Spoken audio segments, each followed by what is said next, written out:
Berkata muallif rahimahullah ta'ala, yaitu berkata muallif rahimahullah ta'ala,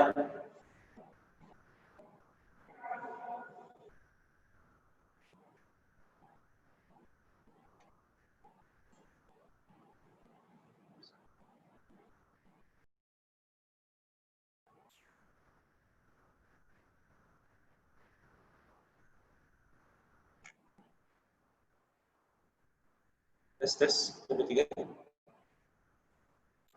tes 1 2 3. Oke.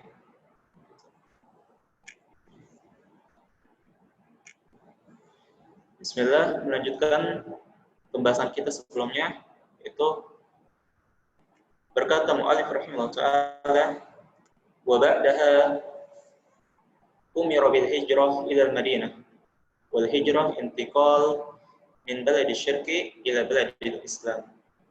Dan setelah itu Rasulullah SAW diperintahkan untuk berhijrah ke Madinah.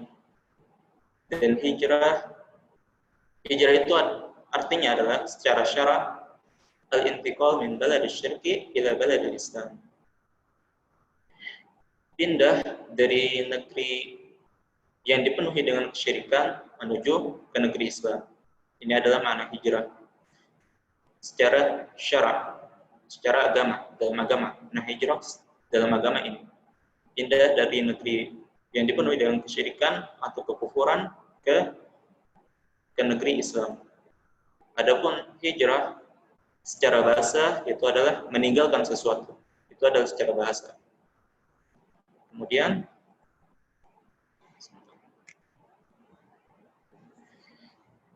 muallif berkata, wal hijrah fariidatun ala hadhihi al-ummah min baladi syirki ila baladi Islam wa hiya baqiyatun ila an taquma as-saa'ah. Hijrah itu wajib hukumnya, kata muallif. Wajib atas umat ini, yaitu berpindah dari negeri syirik yang dipenuhi dengan syirikan menuju ke negeri Islam. Wahiyya baqiyah, dan syariat ini, yaitu syariat tentang hijrah ini, kewajiban hijrah ini tetap berlaku tidak antaku masa sampai hari kiamat. Biqaulihi sallallahu alaihi wasallam, karena sabda Nabi Muhammad SAW, la tanqati'ul hijrah hatta tanqati'ut taubah wa la tanqati'ut taubah hatta takhruj syams min maghribiha. Hijrah itu, syariat hijrah itu la tanqati', tidak akan terputus, hatta tanqati'ut taubah, sampai taubah terputus, sampai taubah itu tidak berlaku, tidak diterima. Wa la tanqati'ut taubah, dan taubat itu tidak diterima sampai takhruju syams min maghribiha. Dan taubat itu masih tetap diterima, maksudnya sampai matahari itu terbit dari barat. Dan hukum hijrah ini kalau ditafsir secara rinci itu ada dua, yaitu hijrah yang wajib, yang mana kewajiban ini disepakati oleh para ulama, udah terjadi ijma pada hukum ini, sama hijrah yang mana di dalam hukumnya terdapat ikhtilaf, terdapat perbedaan pendapat di kalangan para ulama. Hijrah yang tidak ada ikhtilaf, yang mana hukumnya itu wajib, adalah hijrah yang dikatakan oleh sang mu'allif, yaitu hijrah dari negeri yang dipenuhi kesyirikan menuju ke negeri Islam. Itu adalah hijrah yang wajib. Yang mana ketika kita tinggal di negeri yang penuh kesyirikan, kita tidak dapat menampakkan atau mengamalkan ajaran agama kita, ajaran agama Islam dengan bebas. Gitu. Itu diwajibkan hijrah jika keadaannya seperti itu.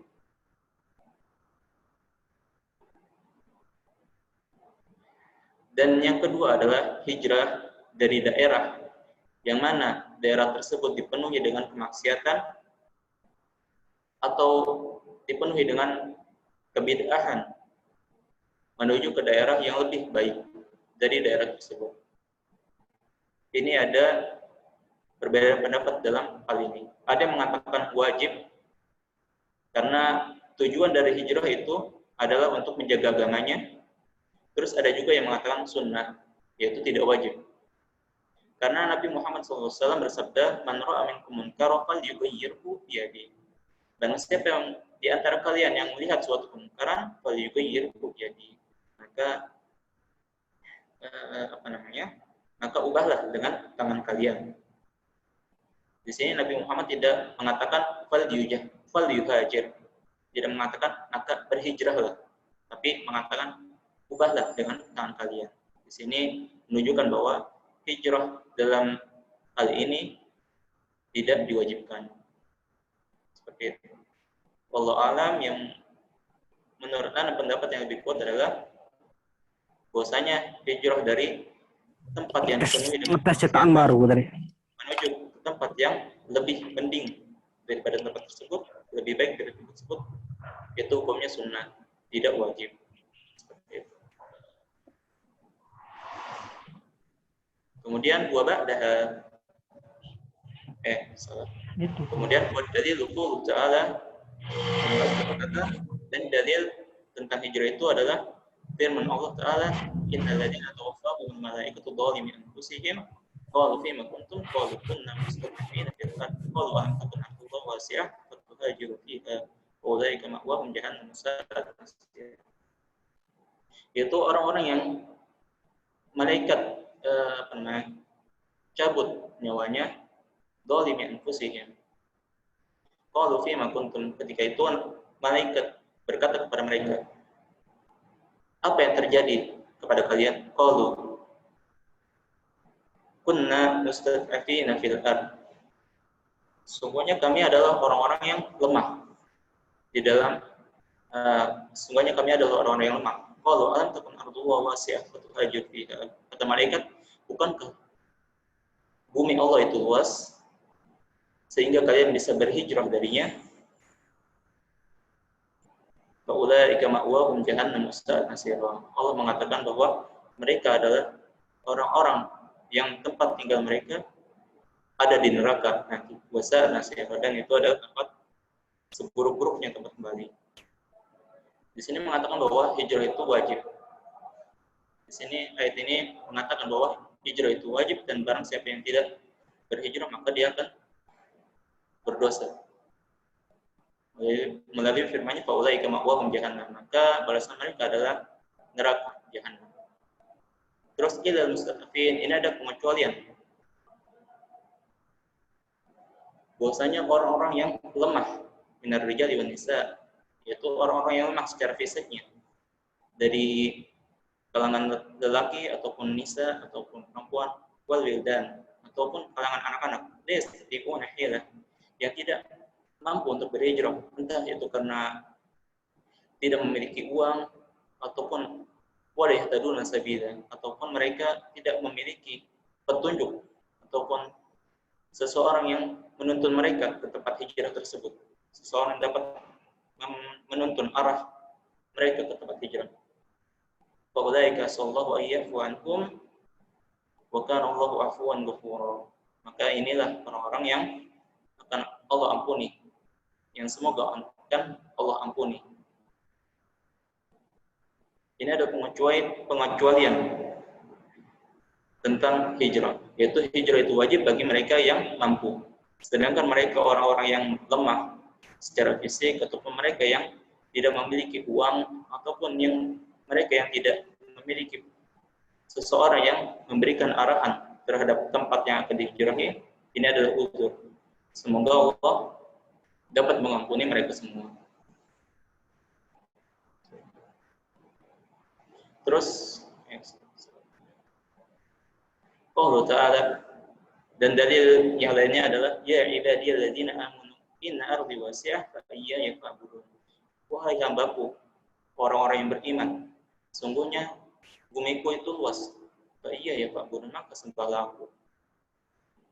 Qala al-Baghawi rahimahullah ta'ala, berkata Imam Baghawi rahimahullah ta'ala, sababun nuzuli hadhihi al-ayatil muslimin alladziina bi Makkah wa lam yuhajiru nadahumullah bismil iman. yaitu sebab nuzulnya. Sebab turunnya ayat ini adalah keadaan kaum muslimin yang mana mereka tinggal di Mekah dan mereka tidak berhijrah. Nadahumullah bismillah. Allah memanggil mereka dengan sebutan iman. Jadi seolah-olah, wahai hambaku yang beriman, berhijrahlah. Inna ardi wasi'ah. Yaitu berhijrahlah. Sungguhnya bumiku itu luas. Seperti itu. Ini perintah untuk orang-orang yang beriman.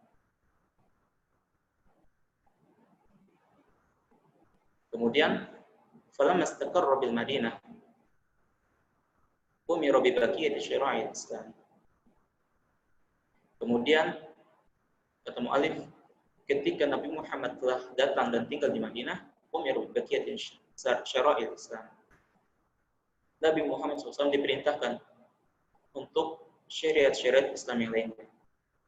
Misal zakat, wa shaum, wal hajj, wal jihad, wal adhan. Seperti zakat, shaum, puasa, haji, jihad, terus azan, terus amar bil ma'ruf wa nahy anil munkar, dan selainnya. Karena kita tahu ketika beliau di Makkah, beliau hanya diperintahkan oleh Allah untuk mendakwahkan tauhid.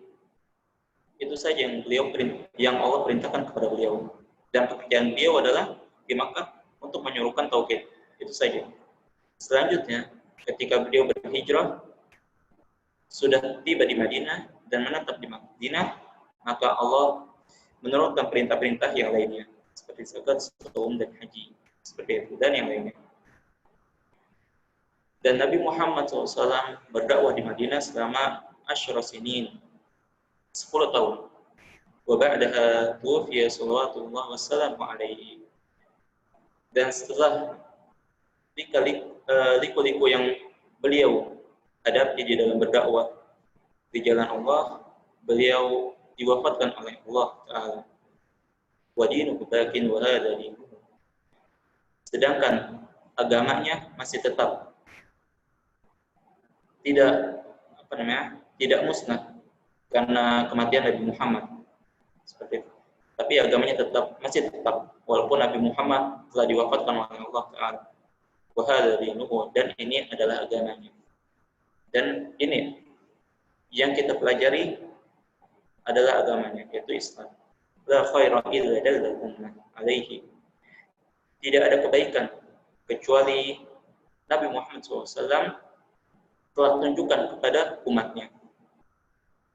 Wala syarra illa hadzaraha minhu. Dan tidak ada keburukan kecuali Rasulullah telah menghadar memperingatkan atas umatnya tentang hal itu. Wal khairul ladzi dallaha alaihi at-tauhid wa jami'u ma yuhibbu Allah wa yarda. Dan kebaikan yang mana Rasulullah telah ajarkan kepada kita, telah tunjukkan kepada kita, yang paling penting adalah tauhid, yaitu tauhid. Selanjutnya, jami' ma yuhibbu Allah wa yarda. Selanjutnya adalah semua yang Allah cintai dan Allah ridhoi. Itu adalah kebaikan semuanya. Wa syarr, dan keburukan, alladzi hadzara minhu, yang mana Rasulullah telah peringatkan kepada kita, yang paling besar adalah asyirik, kesyirikan. Wa jami' ma yakrahu Allah wa yarda. Dan setelah kesyirikan adalah semua yang Allah benci dan murkai. Itu adalah keburukan semuanya. Ba'atsahullahu ilan nasi kafatan. Nabi Muhammad SAW Allah utus kepada manusia seluruhnya. Waftaradallahu ta'atu ala jami'i istiqalain al-jinn wal insi. Dan Allah mewajibkan kepada dua bangsa, yaitu jin dan manusia, untuk taat kepadanya, kepada Nabi Muhammad. Wa dalil qul ta'ala, dan dalilnya adalah firman Allah Ta'ala, qul ya ayyuhan nas inni rasulullah ilaikum jami'an. Dan dalil yang menunjukkan bahwa Nabi Muhammad itu adalah Rasul, Allah Ta'ala berfirman, qul, katakanlah wahai Muhammad, ya ayyuhan nas, wahai umat manusia, Inni Rasulullah ilaikum jami'an. Sungguhnya aku adalah utusan Allah yang Allah utus kepada kalian seluruhnya. Itu adalah dalil bahwasanya Nabi Muhammad SAW itu adalah utusan Allah, Rasulullah. Wa akmalallahu bihi din. Dan dengan diutusnya Nabi Muhammad SAW, Allah menyempurnakan agama ini.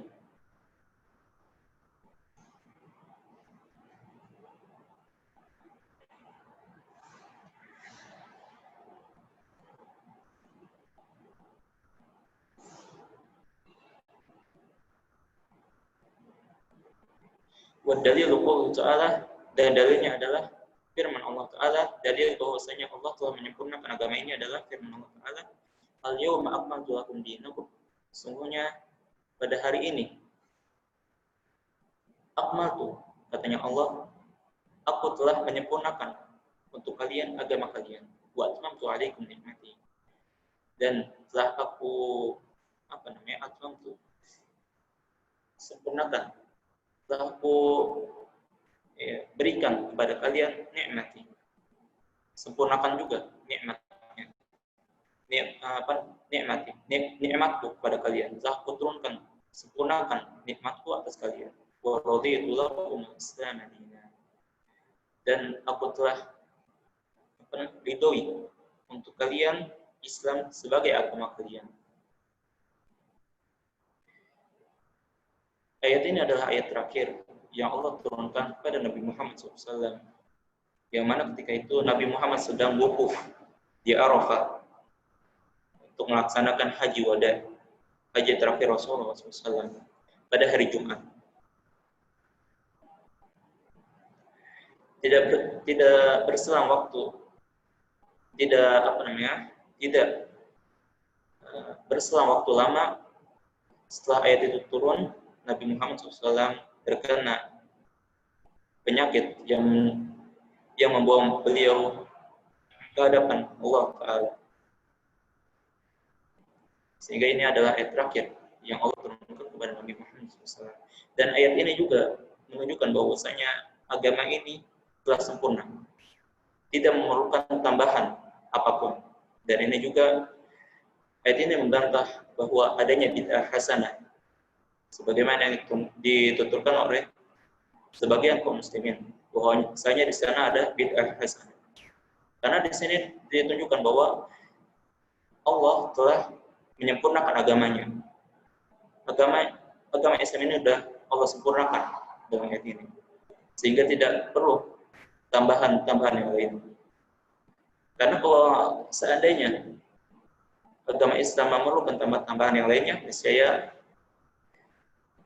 itu menunjukkan bahwa agama Islam ini belumlah sempurna. Sedangkan Allah mengatakan bahwa Dia telah menyempurnakan agama ini.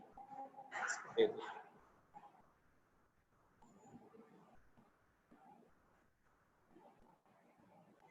Kemudian buat dalil ala mautihi sallallahu alaihi wasallam, dan dalil bahwasanya Nabi Muhammad SAW meninggal adalah firman Allah Ta'ala. Karena sebagian orang itu mengatakan bahwa Nabi Muhammad itu tidak meninggal. Nabi Muhammad itu diangkat sebagaimana Nabi Isa alaihissalam. Padahal Nabi Muhammad itu sudah meninggal. Kenyataannya seperti itu. Dan dalilnya adalah firman Allah Ta'ala, innaka mayyitun wa innakum mayyitun. Summa innakum yawmal qiyamati 'inda rabbikum tahtasimun. Sungguhnya engkau akan mati. Mayyit itu akan mati. Wa innakum mayyitun, dan mereka pula akan mati. Terus, wan nas idza matu yub'atsun, dan manusia jika mereka mati, mereka akan dibangkitkan kembali. Dalilnya ada firman Allah Ta'ala, minha khalaqnakum wa fiha nu'idukum wa minha nukhrijukum taratan ukhra. Darinya lah, yaitu dari tanah lah, kami menciptakan kalian, wa fiha nu'idukum, dan padanya lah kami akan mengembalikan kalian, wa minha nukhrijukum taratan ukhra, dan dari tanah itulah kami akan mengeluarkan kalian, membangkitkan kalian, menciptakan kalian lagi. Wa qawlu ta'ala, dan firman Allah Ta'ala, wallahu ambatakum minal ardi nabata tsumma yu'idukum fiha wa yukhrijukum ikhraja. Dan Allah lah yang telah menciptakan kalian dari tanah, dari tanah. Tsumma yu'idukum fiha, kemudian dikembalikan lagi. Kemudian dia akan mengembalikan kalian kepada tanah tersebut. Wa yukhrijukum ikhraja, dan kalian akan dikeluarkan kembali, diciptakan kembali. Kemudian wa ba'dal ba'ts muhasabuna wa mujzuna bi'amalihim. Kemudian setelah dibangkitkan, mereka akan dihisab amalan-amalan mereka dan ditimbang amalan-amalan mereka. Wa dalil qul ta'ala, dan dalilnya adalah firman Allah Ta'ala, walillahi ma fis samawati wa ma fil ard. Kepunyaan Allah lah apa yang ada di langit dan apa yang ada di bumi. Yajzil ladzina asa'u bima amilu, dan dia akan membalas orang-orang yang berbuat buruk sesuai dengan perbuatan mereka. Wa yajzil ladzina ahsanu bil husna, dan dia pula akan membalas orang-orang yang berbuat baik dan kebaikan. Wal muslimuna ala aqsami yaumil qiyamah. Manusia itu ada 3 macam, 3 golongan pada hari kiamat. Yang pertama adalah mereka yang tidak dihisab, dan jumlah mereka yang tidak dihisab dan langsung masuk ke surga. Itu adalah golongan pertama. Jumlah mereka sebagaimana disebutkan di hadis ada 70,000, ada 70.000. Semoga kita mendapatkan kesempatan masuk ke dalam golongan 70.000 tersebut. Kemudian yang kedua adalah mereka yang dihisab dengan hisab dan yasir, dengan hisab yang ringan, tanpa adanya munaqasyah atau tanpa adanya perdebatan. Mereka adalah orang-orang yang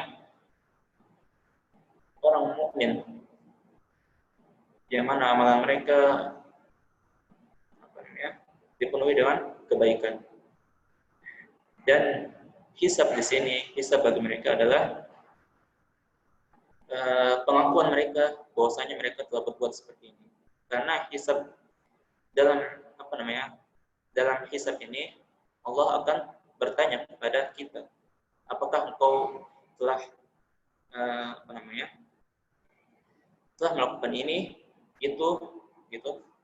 Adapun orang mukmin, mereka langsung mengakui bahwasanya mereka melakukan itu.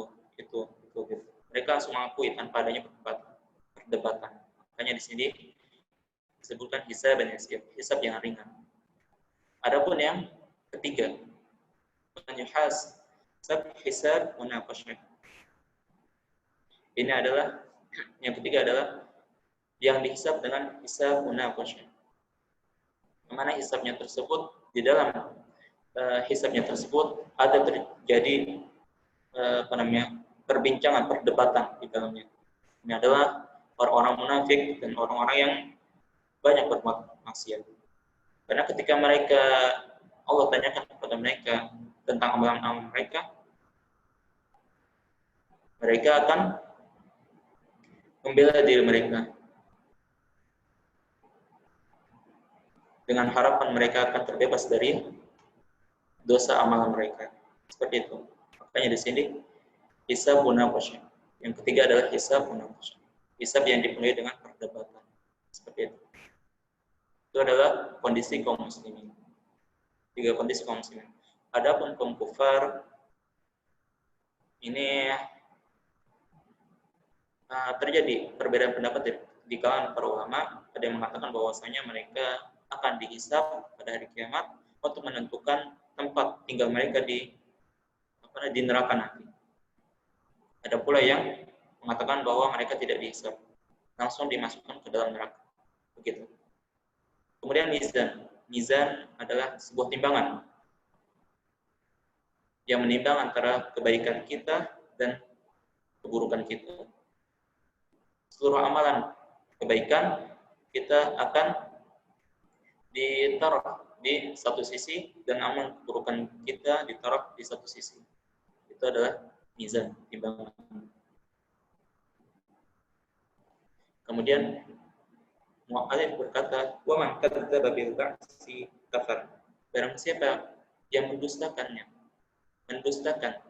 tentang kebangkitan, bahwasanya manusia akan dibangkitkan kembali, maka dia kafir, kafir, keluar dari Islam. Wa dalilullah ta'ala, dan dalilnya adalah firman Allah Ta'ala, "Za'ama alladziina kafaru an lan yub'atsu." Qul bala wa rabbi latub'atsunna tsumma latunabba'unna bima 'amiltum wa dzalika 'ala Allahi yasir. Bahwasanya orang-orang kafir meyakini bahwasanya al-lan yub'atsu, bahwasanya mereka tidak akan dibangkitkan. Ini adalah keyakinan orang kafir. Di sini Allah mengatakan bahwa itu adalah keyakinan orang kafir. Makanya barang siapa yang tidak mengakui adanya pembangkitan, bahwasanya Allah mengatakan dia adalah orang kafir, seperti itu. Qul bala wa rabbi, Nabi Muhammad SAW diperintahkan oleh Allah mengatakan, katakanlah, bala wa rabbi, demi Tuhanku, mengatakan, latub'atsunna tsumma latunabba'unna bima 'amiltum wa dzalika 'ala Allahi yasir. Sungguhnya kalian akan dibangkitkan, kemudian kalian akan diberitahukan tentang amalan-amalan kalian. Dan ini adalah perbuatan kecil bagi Allah Ta'ala, perbuatan mudah bagi Allah Ta'ala. Ini adalah salah satu dari 3 ayat yang mana Rasulullah SAW disuruh oleh Allah melakukan sumpah tentang adanya hari kebangkitan.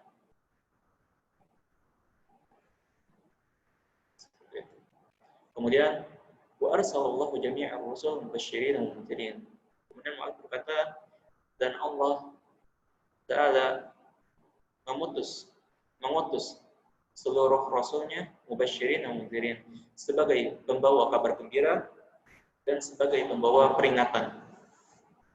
Wa dalilullah Ta'ala, dan dalilnya adalah firman Allah Ta'ala, rusulun mubasysyirin wa mundzirin.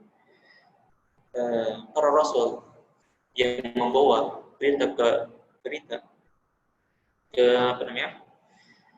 kebahagiaan, wa mundzirin, dan peringatan.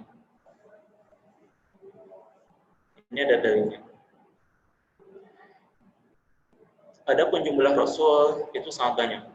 Di dalam hadis disebutkan bahwasanya jumlah para nabi itu ada 100,000 wa arba'ah wa ishruna alfan. Ada 100,000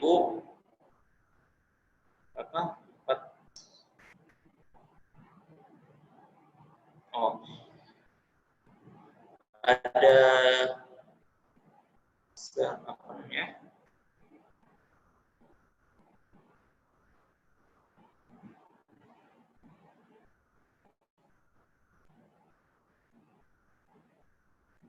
ada 24,000 ar-rusul, dan para rasul dari nabi tersebut ada 315. Ada 315 jumlahnya, ada 314.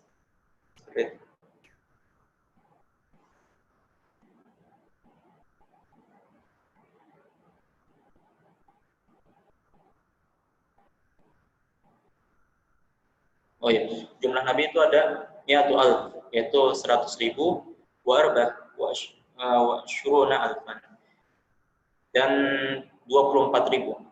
Jadi 124,000 jumlahnya nabi. Sedangkan rasul ada 315 jumlahnya.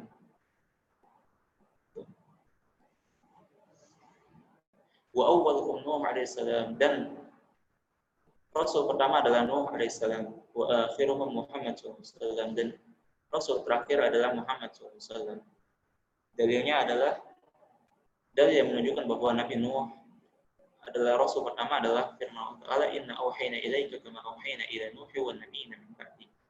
sungguhnya kami telah mewahyukan kepada kalian, kepada kamu, yaitu Nabi Muhammad, sebagaimana kami telah mewahyukan kepada Nabi Nuh dan kepada Nabi setelahnya.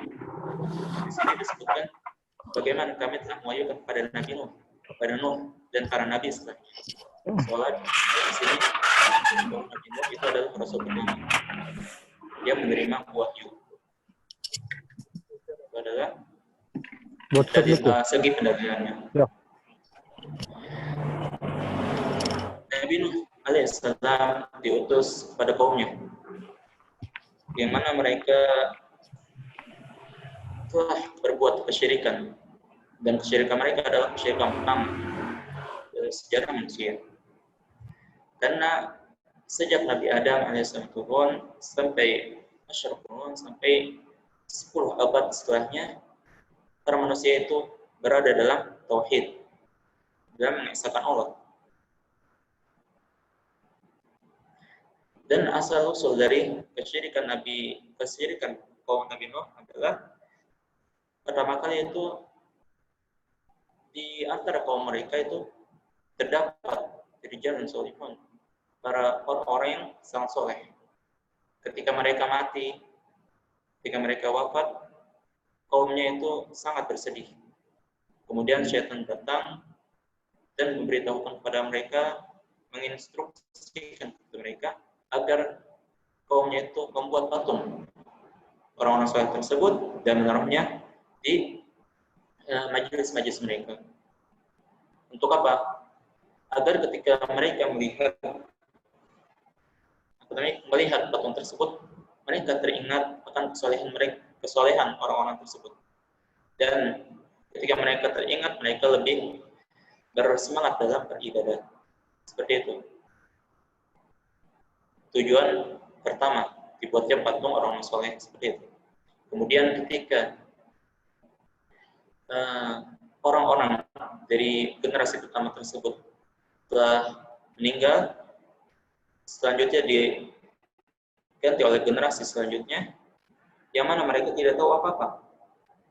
Kemudian syaitan mendatangi mereka dan berkata bahwasanya ayah-ayah kalian, nenek moyang kalian sebelumnya membuat patung ini untuk menyembah mereka. Maka mereka orang-orang yang datang terakhir ini, mereka mengikuti perkataan syaitan tersebut. Maka dari itu Allah mengutus Nabi Nuh kepada mereka. Itu adalah kesyirikan pertama yang ada di bumi.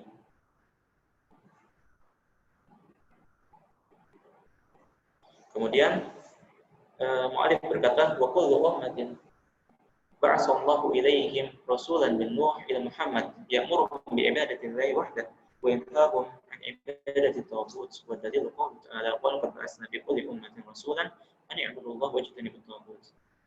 Dan setiap umat ba'atsallahu ilaihim rasulan, telah Allah utus kepada mereka seorang rasul. Dari zamannya Nabi Nuh, dari rasul pertama yaitu Nabi Nuh alaihissalam sampai rasul terakhir yaitu Muhammad SAW. Ya'muruhum bi'ibadatillahi wahdah.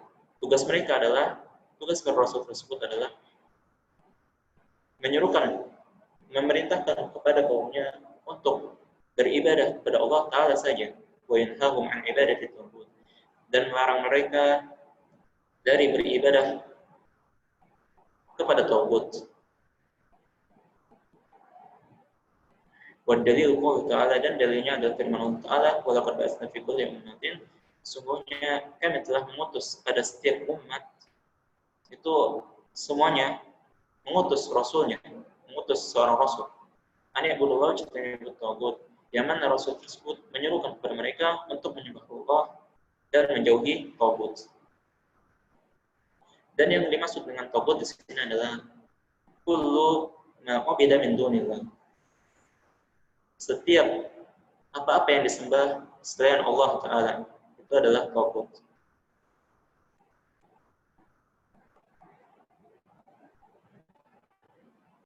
Kemudian qala Ibnu Qayyim ma'an taghut ma tajawaza bihi al-'abdu haddahu min ma'budin wa matbu'in wa mutaq.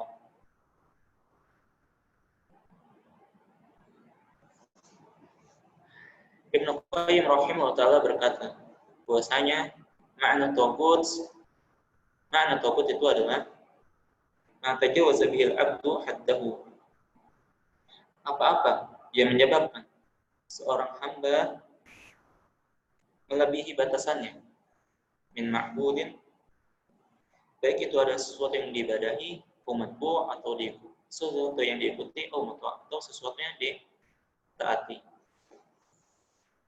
Itu adalah makna dari tagut. Sesungguhnya seorang hamba itu memiliki batasan, yang mana seorang hamba itu dilarang untuk melanggar batasan tersebut. Baik itu dalam beribadah, seperti dalam beribadah itu seorang hamba itu diberikan batasan. Bahwasanya tugas seorang hamba itu adalah menyembah, yaitu menyembah siapa? Menyembah Allah Ta'ala, tidak menyembah para makhluknya yang lain.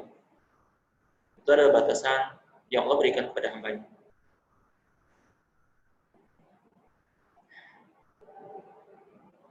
Kemudian matbu', kemudian Allah juga memberikan batasan tentang siapa yang harus diikuti. Allah Ta'ala memerintahkan kepada para makhluknya untuk mengikuti Nabi Muhammad SAW. Pada yajuz li ahadin attabi ghairah, dan tidak boleh bagi seorang pun untuk mengikuti selain Nabi Muhammad SAW. Barang siapa yang mengikuti selain Nabi Muhammad SAW dan meyakini bahwasanya hal tersebut itu diperbolehkan, fa'inna yakun taghutan, maka dia adalah taghut.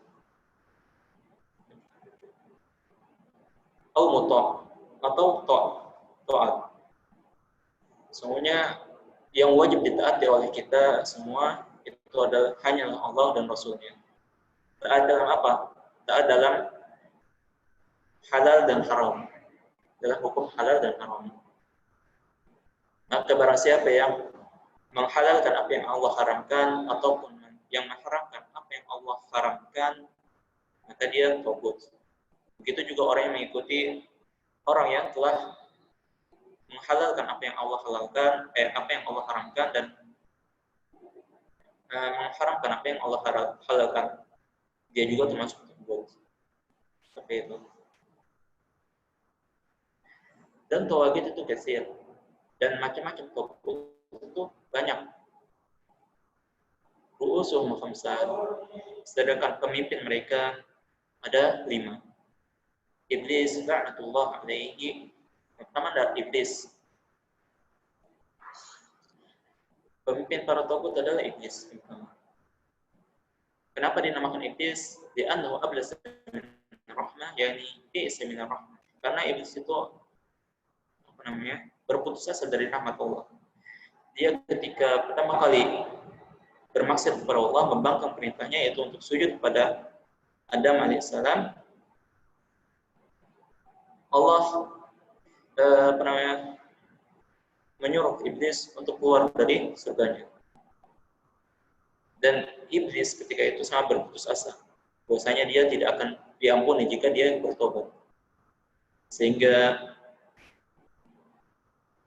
iblis setelah itu dia berjanji untuk menyesatkan umat manusia seluruhnya agar dia memiliki teman di neraka nanti. Seperti itu. Kemudian, dan kenapa iblis disebut rasul taghut?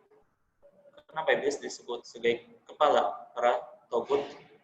Karena dia ya'muru bil ma'ruf wa yanha 'anil munkar. Karena dialah yang menyuruh, membisikkan kepada para hamba Allah untuk beribadah kepada selain Allah Ta'ala. Dan juga dia yang menyuruh kita, membisikkan kepada kita untuk mengikuti selain Rasulullah SAW dan untuk membangkang perintah Allah Ta'ala, perintah Allah dan Rasulnya. Itu adalah tugas-tugas iblis. Makanya disebut Rais, disebut sebagai kepala dari para tagut. Kemudian yang kedua adalah man ubida wa huwa radin. Barang siapa yang disembah wa huwa radin, dan dia ridha. Barang siapa yang disembah dan dia ridha. Adapun barang siapa yang disembah tapi dia tidak ridha, maka dia tidak termasuk tagut. Semisal Nabi Isa alaihissalam. Nabi Isa disembah oleh kaum Nasrani, tapi beliau tidak ridha. Maka Nabi Isa tidak termasuk tagut. Begitu juga dengan Uzair dan para orang soleh yang disembah. Kemudian wa man da'an nas ila ibadati nafsihi. Dan yang ketiga adalah barang siapa yang mengajak manusia untuk beribadah kepadanya. Ini adalah tagut. Seperti Fir'aun. Dia berkata, ana rabbukum al-a'la. Aku adalah Tuhanmu yang paling tinggi. Dan begitu juga di dalam zaman kita seperti contohnya di zaman kita itu seperti masyayikh sufi ya, yaitu syekhnya pembesar-pembesarnya kaum sufi. Mereka mewasiatkan kepada para pengikutnya jika dia mati dan para pengikutnya itu memiliki masalah, maka datanglah ke kuburan dia dan mintalah pada dia tentang masalah tersebut. Nah, ini adalah termasuk dalam wa man da'an nas ila ibadati nafsihi. Karena siapa yang mengajak manusia untuk beribadah kepadanya. Karena doa minal ibadah. Karena sebagaimana kita bahas sebelumnya bahwasanya doa itu termasuk ibadah. Kemudian wa man idda'a syai'an min al-ghaib. Kemudian yang keempat adalah karena siapa yang mendakwahkan atau mengakui atau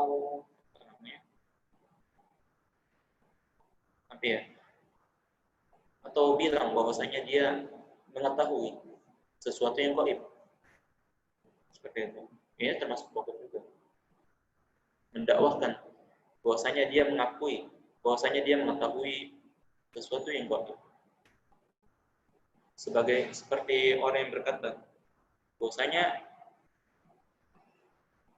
contohnya adalah orang yang berkata kamu pada bulan ini akan tertimpa ini, seperti itu.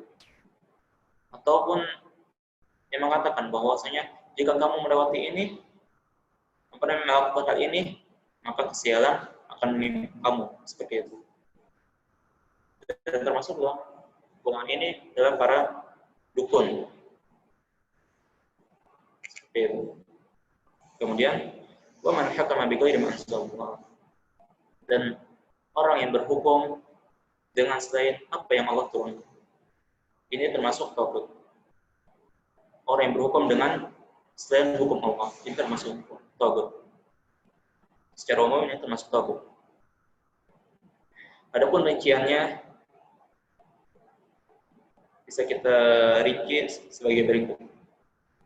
Karena orang yang berhukum dengan selain hukum Allah itu memiliki keadaan-keadaan.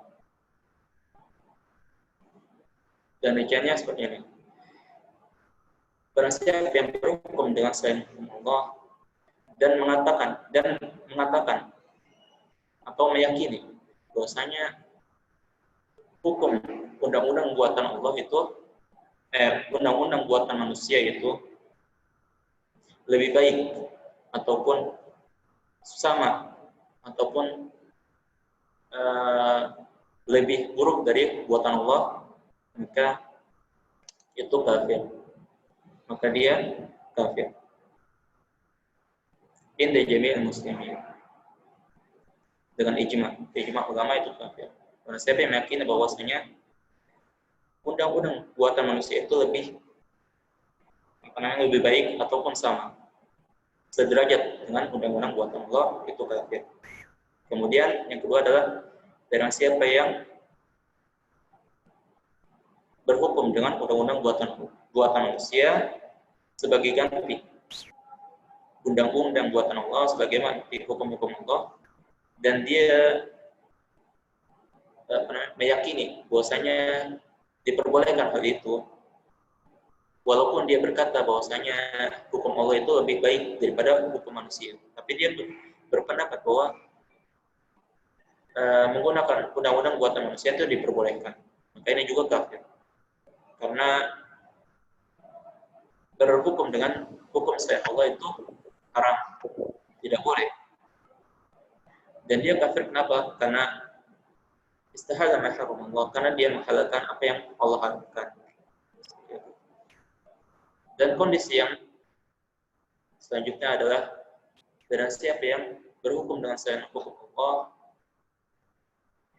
untuk mengikuti hawa nafsunya, untuk untuk mengejar suatu kedudukan tertentu atau mendapatkan pekerjaan tertentu, dan dia di dalam hatinya meyakini bahwasanya yang wajib itu adalah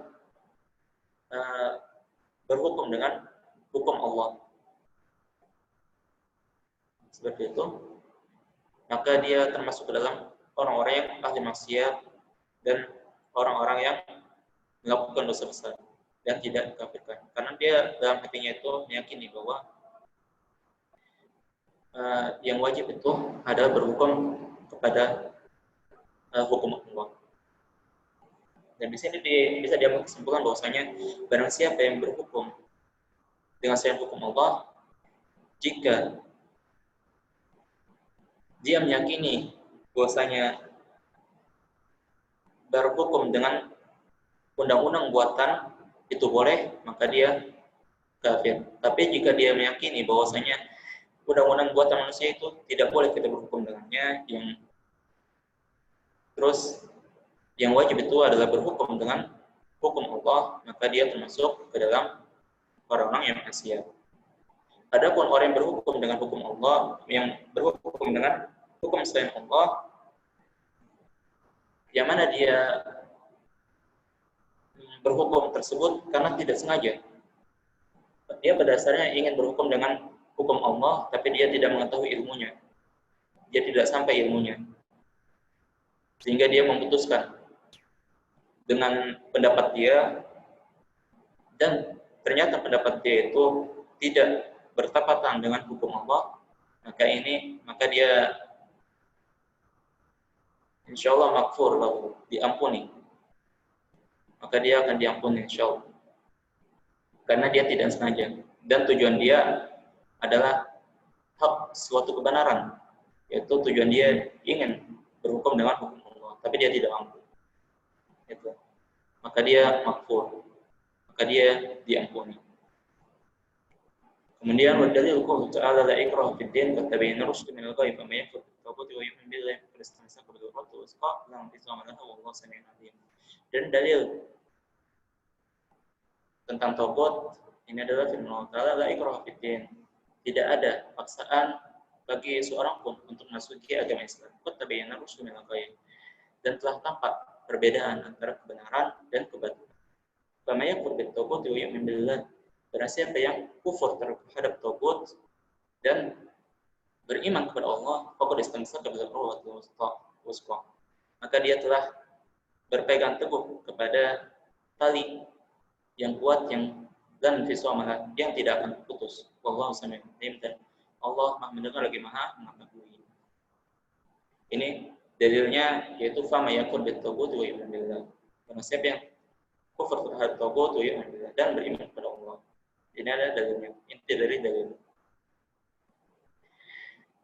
Dan di sini disebutkan kenapa didahulukan kufur kepada taghut, kemudian disebutkan iman billah, kemudian disebutkan iman kepada Allah. Karena keimanan kepada Allah tanpa adanya kufur kepada taghut itu sia-sia. Jadi termasuk syarat syarat iman kepada Allah adalah kufur kepada taghut terlebih dahulu. Seperti itu. Kenapa disebutkan kufur kepada taghut terlebih dahulu, kemudian iman billah. Dalam hadis Nabi Muhammad SAW bersabda, Rasul Amr al-Islam, kepala dari segala sesuatu itu adalah Islam. Segala perkara itu adalah Islam. Maksudnya, jika kita ingin bahagia dunia dan akhirat, atau selamat dunia dan akhirat, maka inti apa yang harus kita berbuat itu adalah masuk Islam. Karena tanpa Islam kita tidak akan bisa najah di dunia wa akhirat, selamat di dunia dan akhirat. Tidak akan bisa nail sa'adah, memperoleh kebahagiaan di dunia dan akhirat. Kemudian wa umuduh salat, dan tiang Islam tersebut adalah salat. Islam tanpa salat itu menunjukkan bahwa Islamnya itu lemah, karena sebagaimana bangunan, jika bangunan tanpa ada tiang maka tidak akan tidak akan terbangun, kan, tidak akan berdiri bangunan tersebut. Seperti itu soal kedudukannya. Wa zarwatu sanamihi al-jihadu fi sabilillah. Dan pokok tertinggi dari Islam dan amalan tertinggi dalam Islam itu adalah al-jihadu fi sabilillah. Adalah jihad fi sabilillah. Jihad di sini adalah berperang dengan semuanya, dengan harta dan dirinya. Itu adalah amal tertinggi dalam Islam. Dan pahalanya adalah pahala yang tertinggi. Mendapatkan pahala yang tertinggi dalam Islam. Karena jihad itu memerlukan ilmu, amal, dan pengorbanan. Ilmu, karena kita di dalam jihad itu, Islam mengajarkan dalam jihad itu adab-adab. Kita tidak boleh membunuh. Di dalam jihad itu Islam mengajarkan kepada kita bahwasanya kita tidak boleh membunuh sembarang orang. Hanya orang tertentu saja yang boleh kita bunuh. Itu adalah ilmunya. Sedangkan pengorbanannya, kita mengorbankan jiwa dan harta kita di jalan Allah Ta'ala. Maka dari itu sudah sepantasnya bahwa pahala jihad adalah orang yang melakukan jihad mendapatkan pahala yang paling besar di dalam Islam. Kemudian mu'alif menutup katanya dengan wallahu a'lam wa sallallahu ala nabiyyina Muhammad wa ala alihi wasallam. Wallahu a'lam, yaitu mu'alif mengembalikan ilmunya kepada Allah Ta'ala. Jika ilmu itu benar, maka itu datangnya dari Allah. Jika itu salah, maka datangnya dari Allah.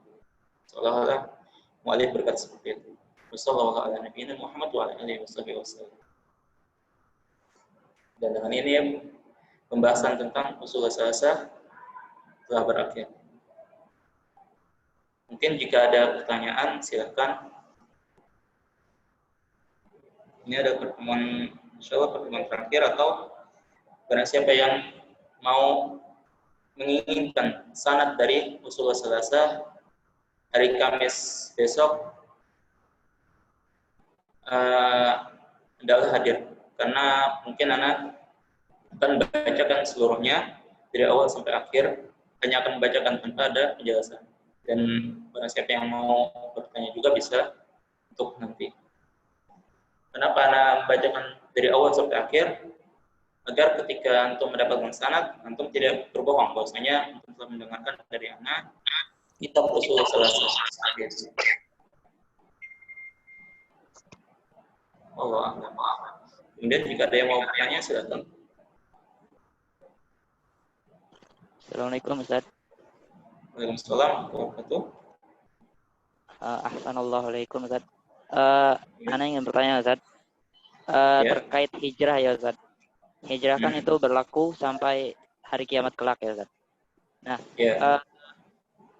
misalkan seseorang dia tinggal di negeri yang kafir nih Ustaz.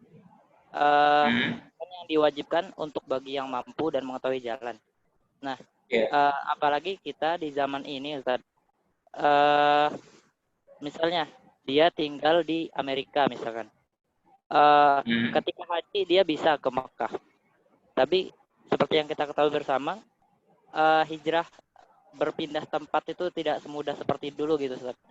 Nah itu orang yang seperti ini dihukumi seperti apa Ustaz? Sedangkan dia nggak bisa menetap di Mekah karena ada nggak bisa selamanya gitu di Mekah gitu Ustaz. Nah dihukumi seperti apa gitu Ustaz? Ya syukur Ustaz. Jika seperti itu keadaannya, mungkin dia memiliki uang, tapi dia tidak mampu untuk mengurus berkas-berkas untuk perpindahan ke suatu negara, karena bagaimana kita tahu bahwa untuk menjadi penduduk suatu negara itu memiliki syarat-syarat tergantung dari negaranya. Jika dia tidak mampu untuk melakukan hal itu, ya maka tidak mengapa. Termasuk dalam keadaan orang yang tidak, ya, orang yang tidak mampu seperti itu. Ya. Allah akan. Kemudian apakah orang-orang minta disujudi dari golongan, dari kalangan dari kalangan Syekh Sufi disuruh para takut? Ya, sujud itu termasuk dalam bentuk ibadah. Dan orang yang minta kepada orang lain supaya orang lain tersebut beribadah kepadanya, dia termasuk takut. Termasuk dalam pembahasan kita tadi. Kemudian, apakah benar alasan Nabi Isa diangkat ke langit disebabkan umatnya menuhankan dia? Dan apakah Nabi selain Isa yang dituhankan? Dan adakah Nabi selain Isa yang dituhankan?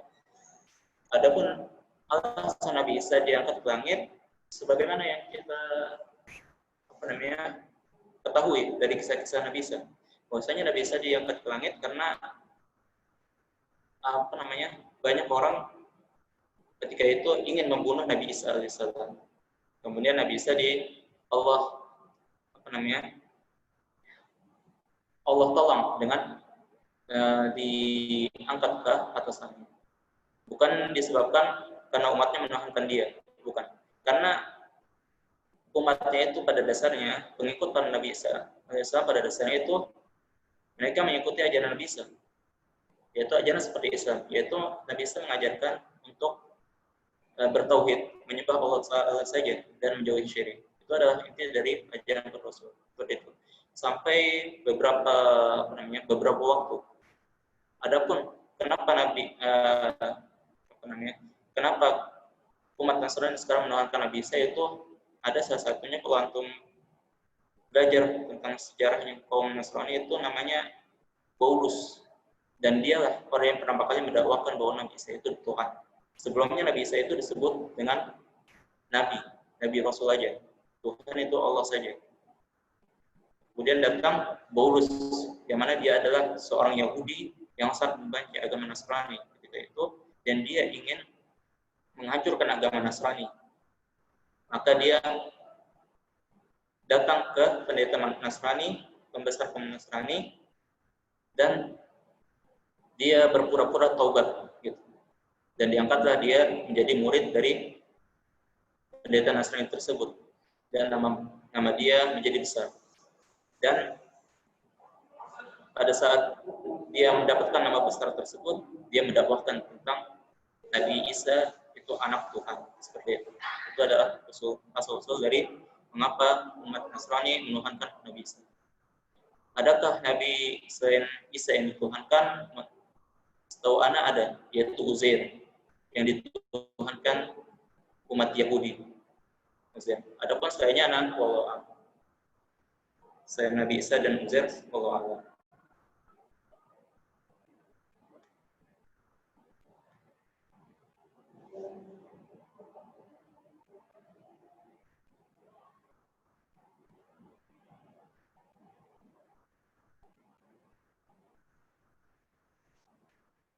Benarkah hadis yang mengatakan bahwa jika makanan tidak diketahui halal dan atau haramnya, maka cukup ucapkan bismillah atau maknya? Jika tidak diketahui halal dan haramnya, walaupun kita sudah berusaha untuk mencari tahunya, maka ini makanan tersebut kembali kepada asalnya.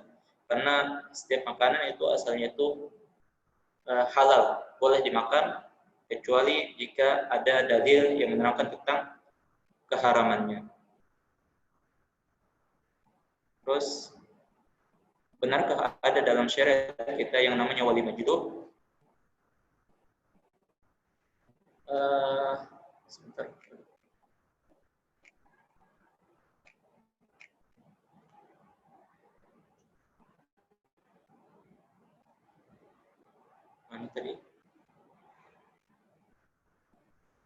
Allah alam, ana kurang tahu wali majlub itu maksudnya apa.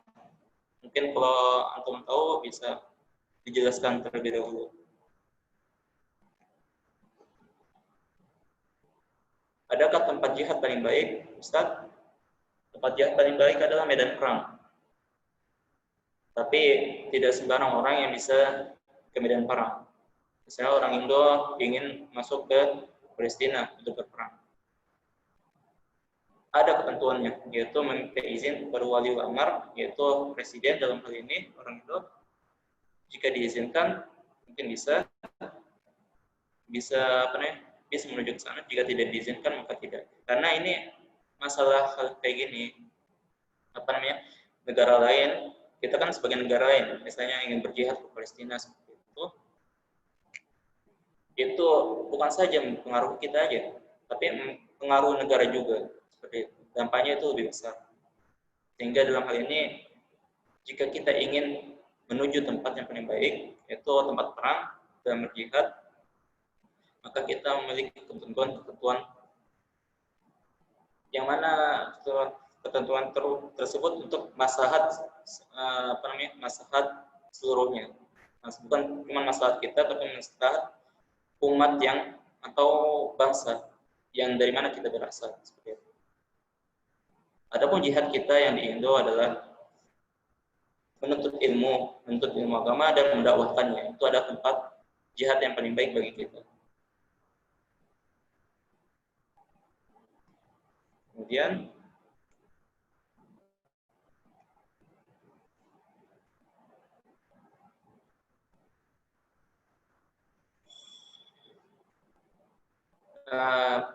maksudnya adalah pindah dari Indo ke Amerika karena ada kerjaan.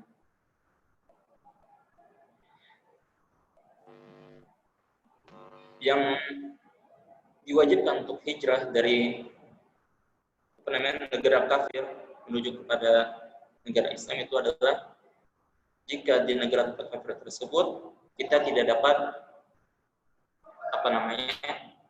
melaksanakan Islam secara bebas, yaitu kita tertekan dalam melaksanakan Islam. Jika tidak mampu. Dan juga jika di Amerika sekarang tidak sedikit juga orang Islamnya. Jadi wallahu alam, kalau pindah ke negara mereka tidak mengapa.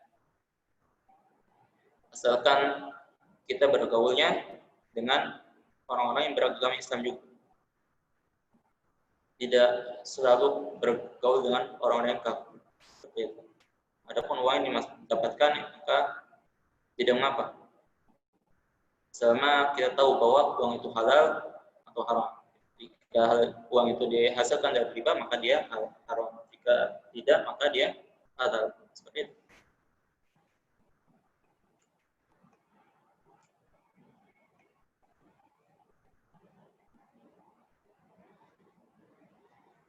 Adapun pengambilan sanad ijazah dan sanad usul ijazah, ana mau nanti bagi siapa saja yang mau mengambil sanad usul ijazah dari ana, hari Kamis hadir. Nanti hari Kamis itu insya Allah ana akan membacakan usul ijazah dari awal sampai akhir, sehingga sanad dia ketika dia mengatakan bahwa kan dalam sana kan sami itu kadang qara'a alayya gitu. Sehingga ketika dia mengatakan sami itu atau aku telah mendengar kitab usul salasah, dia tidak mengatakan dengan bohong. Dia mengatakan bahwa misalnya dia telah mendengar dari awal sampai akhir gitu.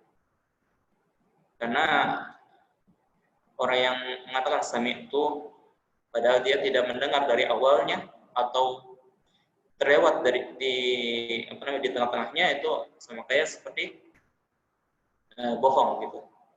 Jadi sami itu aku telah mendengar apa? Mendengar semuanya harusnya gitu. Itu mengenai sanad. Terkait jihad adalah amal yang paling tinggi atau utama, sebagaimana Rasulullah amal yang paling cintai adalah sholat pada waktunya, berbakti kepada orang tua, jihad fisabilillah. Ini adalah amalan. Kenapa Rasulullah SAW apa namanya? Lanjutannya. Oh, Rasulullah ketika itu ditanya amalan apakah yang paling utama, kadang menjawab sholat pada waktunya. Dan ditanya juga dengan waktu, Rasulullah menjawab berbakti kepada orang tua. Terus ada juga yang dengan waktu jihad fisabilillah. Ini Rasulullah SAW bertanya sesuai dengan keadaan orang tersebut. Jadi keadaan orang tersebut itu dan keadaan pada saat tersebut. Jika apa namanya orang tersebut keadaannya seperti ini, maka Rasulullah menjawab seperti ini. Jadi Rasulullah itu menjawab dalam hal ini dalam pertanyaan yang mana Rasulullah ditanya aman apakah yang paling afdal gitu. Rasulullah itu menjawab sesuai dengan siapa penanya tersebut. Makanya Rasulullah menjawab dengan berbeda-beda jawabannya.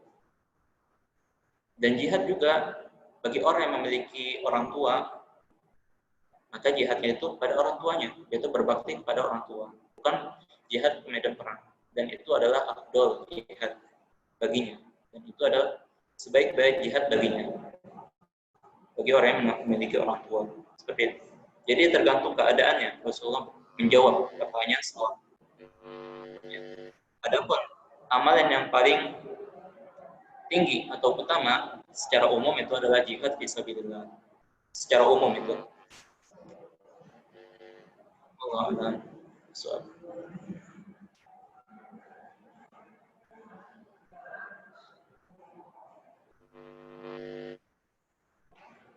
Adapun orang yang berniat berkorban tapi masih ragu-ragu, yaitu kalau korban itu termasuk ibadah yang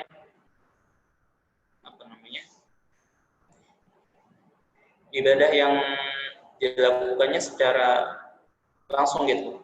Jika dia berkorban, ya sudah, itu adalah ibadahnya. Walaupun dia ragu-ragu sebelumnya, tapi ketika dia berkorban, maka dia telah berkorban, dapatkan pahala korban. Seperti sedekah. Pada awalnya kita ragu-ragu, mau sedekah kagak, itu nggak berpengaruh. Tapi ketika kita sedekah, mengasih uang kepada si penerima sedekah gitu, maka itu adalah pahalanya. Seperti itu. Ataupun kalau tidak tahu tentang larangan-larangan berkorban gitu, larangan-larangan yang mana dilarang ketika kita ingin berkorban, itu tidak mengapa karena kita pada dasarnya itu tidak tahu ilmunya. Ma'dzur. Itu diberi uzur, insyaallah.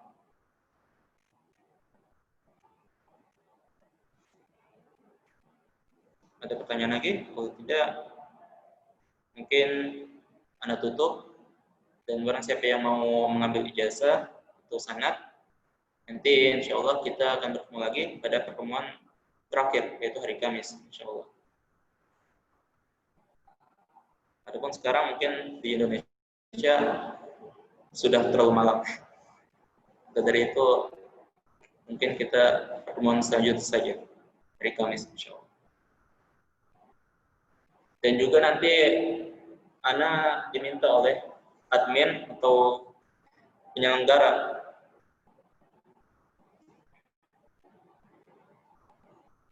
penyelenggara dari kajian ini untuk membuat soal membuat soal 50 soal.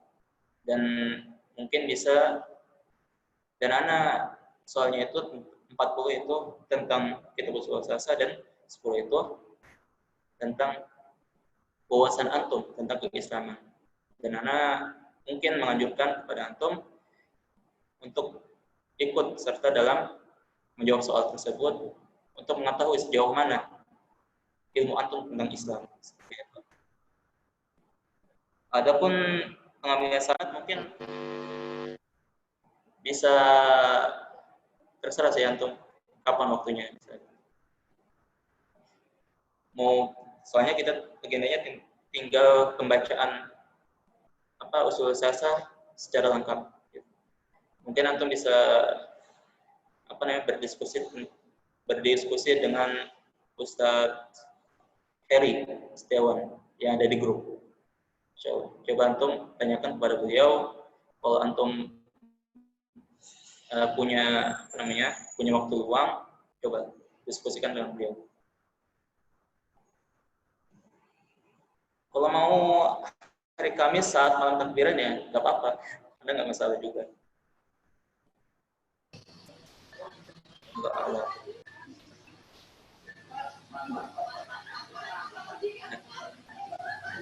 Oke, jika tidak ada yang mau ditanyakan lagi, mungkin kita akhiri perjumpaan kita ini, dan Ana mohon maaf atas segala kekurangan Ana dalam hal ini. Jika Ana benar, maka itu dari Allah, dan jika Ana salah, maka itu dari Ana sendiri. Wallahu a'lam bishawab. Wabillahi taufiq wal hidayah. Wassallallahu ala nabiyyina Muhammad wa ala alihi washabihi ajma'in. Wassalamualaikum warahmatullahi wabarakatuh. Waalaikumsalam.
Selama yang sangat fantastik.